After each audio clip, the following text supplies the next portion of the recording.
say how impact he left behind. And chronology, I claim that I managed to develop an original chronology. I know the monk wrote about the chronology of Jean Lycopolis, but unfortunately I don't read French and I don't know what he said. And members, me, my Lycopolis stay, and the homilies, I think I'm going to skip this point for the time limitation, and the institutional legacy by which I need the monasteries, which will be the best part of the lecture. We can see a few catchphrases, but let me say first that the first sign of the value of Abba John was that he was always the first and the longest, wherever he was narrated on in the main monastic history works. Historian Reform putting the first and the longest chapter, the Lausian history, the longest canon, institutes by John Cassian. He took it as the highest example of obedience. Let's see a few sayings that actually surprised me when I came first with them. That's how the writer of Monastic, by the way, he is not Jerome, as circulated in some places. He was not Jerome because Jerome attacked this book in one of these episodes.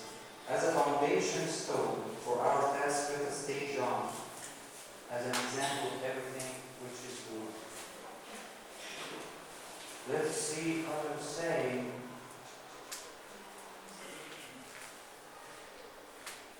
Exalted even to the grace of prophecy, celebrated by the whole world.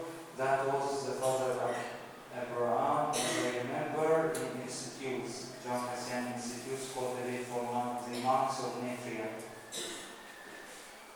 This is the publication, we can skip it. Fine. Palladius wrote about a very implying fact that when he left Abba John in his visit and told the sages of monasticism in Nitria, they fled immediately and took the journey which costed them time, effort, and headache and stomachache, as Palladius himself suffered in his journey. That all implies how valuable Abba John in his age, which was in turn the golden age of monasticism. We can skip all of that.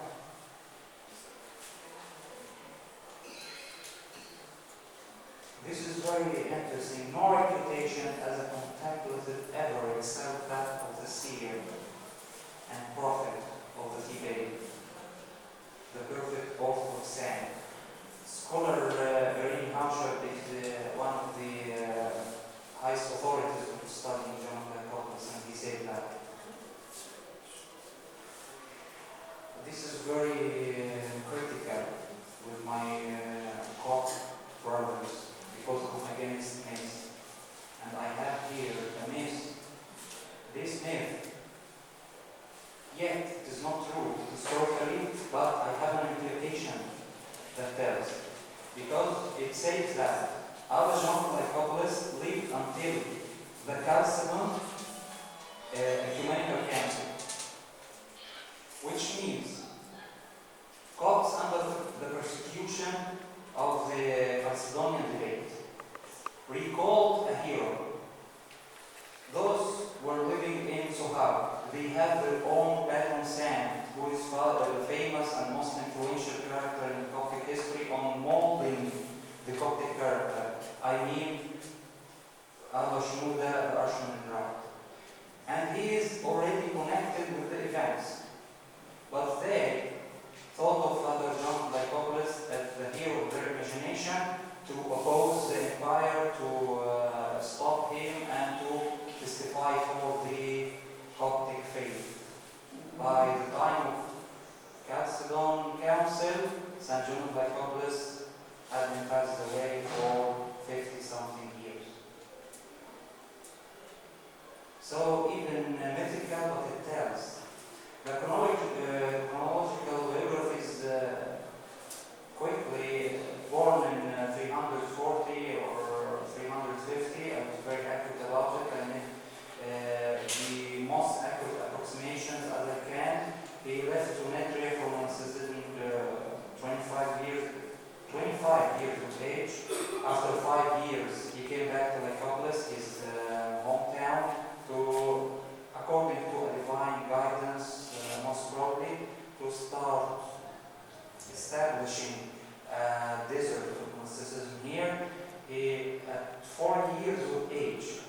is very accurate because I read in the Coptic Encyclopedia that not in 40 years of age, but he spent 40 years.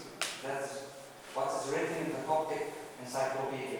But actually it is asleep during the Coptic, because the historian Napoleon tells while he was 40 years of his age, not he spent 40 years, because actually he spent 50 years as a full recluse. Visitors start to multiply, they order the guest house to be built. The Russians sent his first convey regarding Maximus, and this is one of the most wonders in the life of St. John Lycopolis, even given the Roman historian.